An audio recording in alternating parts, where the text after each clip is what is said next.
Hello guys, welcome to my YouTube channel. তো আজকে কথা হবে নতুন একটা সিনেমা বেরিয়েছে আলাপ বলে, সেটা নিয়ে। প্রেমেন্দু বিকাশ সাকির ডিরেকশন, যাদের লিড প্লেয়ার হিসেবে রয়েছে আবির চ্যাটার্জি এবং মিমি চক্রবর্তী। তো বেসিক্যালি এটা হচ্ছে একটা রোম্যান্টিক প্লাস কমেডি মুভি। কিছু পোর্শন আছে কমেডি হিউমার আছে, আর বেশিরভাগটা এটা mainly romantic movie, romcom movie বলা হয় এগুলোকে।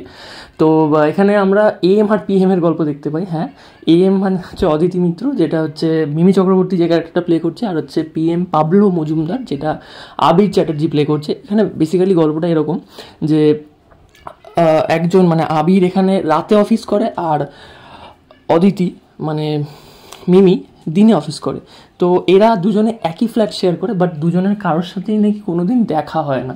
মানে কনসেপ্টটা একেবারে ফ্রেশ কনসেপ্ট। এরকম কনসেপ্টে এর আগে বাংলায় কাজ হয়নি, একদমই কাজ হয়নি এরকম কনসেপ্টে, যে নায়ক নায়িকা যারা দুজন তারা একই ফ্ল্যাটে থাকে কিন্তু তাদের কারোর মধ্যে দেখা হয় না। একজন রাতে অফিস করে, একজন দিনে অফিস করে। তো আমার ট্রেলারটা থেকে মনে হচ্ছিল এটা রবিবারটাই কী করে মানে ম্যানেজ করে, রবিবার তো দুজনেরই ছুটি।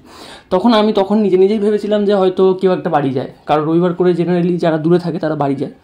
তো এখানে আবির ডিরেক্ট অফিস করে বাড়ি চলে যায়, আর ফিরে একেবারে মঙ্গলবার রাতে, মানে 4 দিনের গ্যাপ আর কি। তো খুব সুন্দরভাবে এখানে এই ব্যাপারটাকে হ্যান্ডেল করা হয়েছে, লেখা হয়েছে আর কি। আর যখনই তারা ভাবে যে ছুটি নিয়ে বাড়িতে না গিয়ে বা ছুটি নিয়ে দেখা করবে, তখনই কোনো একটা সমস্যা চলে আসে। তো বেসিক্যালি কনসেপ্টটা আমার খুব ভালো লেগেছে, ফ্রেশ কনসেপ্ট যেহেতু।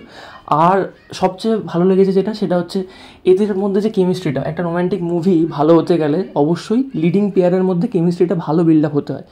তো আবির চ্যাটার্জি আর মিমি চক্রবর্তী গুনে গুনে বলা যায় যে হয়তো খুব জোরে 4 থেকে 5 মিনিট তারা স্ক্রিন শেয়ার করেছে একসাথে। তো বাকি যে টাইমটা তাদের একসাথে স্ক্রিনে দেখাই যায় না, কারণ তারা তো একসাথে থাকেই না, মানে একজন রাতে একজন দিনে। তো তবুও তাদের মধ্যে যে কেমিস্ট্রিটা বিল্ড আপ হয়েছে না, তাদের কিন্তু রাস্তায় মাঝে মাঝে দেখা হচ্ছে। আবির পারফিউমের গন্ধ চিনতে পারছে একটা, কিন্তু বুঝতে পারছে না মানে কে এটা, আমার খুব চেনা গন্ধ। তো এই যে ব্যাপারটা, মানে এই যে একেবারে সেই ওল্ড স্কুল লাভের একটা ফিল দেয়। তো এটা আমার খুব ভালো লেগেছে, এই কেমিস্ট্রি বিল্ড আপটা আমার দারুণ লেগেছে, অসাধারণ লেগেছে। তারপরে এই যে চিরকুটের মাধ্যমে কথা বলা, ওর খাবার খেয়ে নিচ্ছে, ওর খাবার খেয়ে নিচ্ছে, তারপরে মেসেজ দেওয়া যে এটা করো না, ওটা করো না। বা এই যে শরীর খারাপ হলো যখন অদিতি মানে মিমির, তখন যে আবিরের যে কেয়ারিংটা, মানে খুব সুন্দর একটা ওল্ড স্কুল লাভ আমরা পাই এখানে।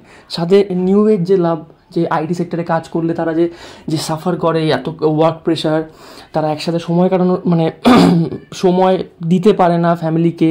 আইটি সেক্টরের কাজ মানে কর্মচারীদের কথা বলছি, তারা সবসময় কাজের প্রেশারে থাকে। এই যে একটা ব্যাপার, সেটাও কিন্তু এখানে ভালো মতো বোঝা যায় আর কি, দুজনের মধ্যে খুব সুন্দরভাবে সেটা ফুটিয়ে তোলে। এখানে কিন্তু কোনো আউটসাইড স্ক্রিন বা আউটসাইড সিন কোনো সেরকম অর্থে কিছুই নেই, জাস্ট একটা ফ্ল্যাটের মধ্যে পুরো গল্পটা কিন্তু এত সুন্দর সেটাকে করেছে যাতে দর্শকের একঘেয়ে না লাগে, সেইভাবে মানে সেটা যাতে না হয় সেই জন্য ফ্ল্যাটটাকে যেভাবে বিভিন্ন অ্যাঙ্গেল থেকে ক্যাপচার করেছে, ফ্ল্যাটটাও খুব সুন্দর করে বেছেছে আর কি। তো আমার খুব ভালো লেগেছে এই জিনিসগুলো।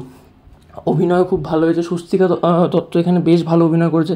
ছোটো একটা চরিত্র রয়েছে, কিন্তু তার চরিত্রটাও কিন্তু এখানে একটা ভাইটাল চরিত্র, খুব ভালো অভিনয় করেছে, আমার বেশ ভালো লেগেছে। তবে একটু স্ট্রং হতে পারতো যদি একটু ভালো করে লেখা যেত। আর স্বস্তিকা দত্তের অভিনয়টা একটু মনোটোনাস টাইপের, মানে তার এর আগে যে ফাটাফাটি সিনেমাটায় তার যে চরিত্রটা ছিল ববি সেন, তো খানিকটা মিল পাওয়া যায় আর কি কথাবার্তায়, যেহেতু মনোটোনাস টাইপ একটু অভিনয় করে। বাট ঠিক আছে, বেশ ভালো লাগে তিনজনের এখানে যে এটা। আর বিশেষ করে শেষে যে ক্লাইম্যাক্সটাও খুব সুন্দর বিল্ড আপ দিয়েছে। মানে আমি মানে ভাবতেই পারিনি এরকম একটা ক্লাইম্যাক্স হতে পারে, খুব সুন্দর একটা ক্লাইম্যাক্স করেছে।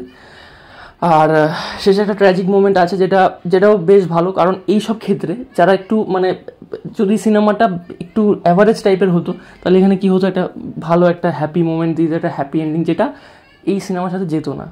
তো সিনেমাটা যারা দেখবেন তারা বুঝতে পারবেন, এই সিনেমাটা এই এন্ডিংটা না হলে হয়তো সিনেমাটা ভালো লাগতো না। তো ওভারঅল এই সিনেমাটা বেশ ভালো একটা সিনেমা। ব্যাকগ্রাউন্ড মিউজিক, সিনেমাগুলোর গান, সিনেমার যে গানগুলো অসাধারণ হয়েছে, গানগুলো অনুপম রয়ের প্রত্যেকটা গান আপ টু দ্য মার্ক। আর ব্যাকগ্রাউন্ড স্কোরগুলোও খুব সুন্দর হয়েছে। এছাড়া নেগেটিভ পয়েন্ট বলতে একটু শেষ হাফটা একটু লেন্দি মনে হয়, এটা একটু ছোটো করা যেতে পারতো। আর কিছু জায়গায় একটু এডিটিংয়ের একটু সমস্যা আছে, সেই জায়গাটা আর একটু ভালো হতে পারতো। বাট মানে নেগেটিভ খুবই কম।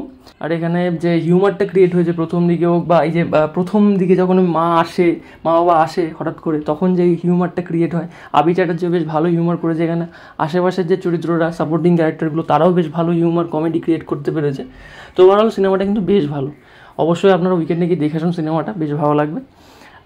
সিনেমাটা আমার এক্সপেকটেশনের একটু বাইরেই হয়েছে, আমি এতটা এক্সপেক্ট করিনি। যাই হোক, তো অবশ্যই ভিডিওটা লাইক করে দেবেন, চ্যানেলটা সাবস্ক্রাইব করে দেবেন, আর সিনেমাটা যারা দেখেছেন তাদের কেমন লেগেছে তারা অবশ্যই কমেন্ট সেকশনে জানাবেন। আজকের মতো টাটা, বাই বাই।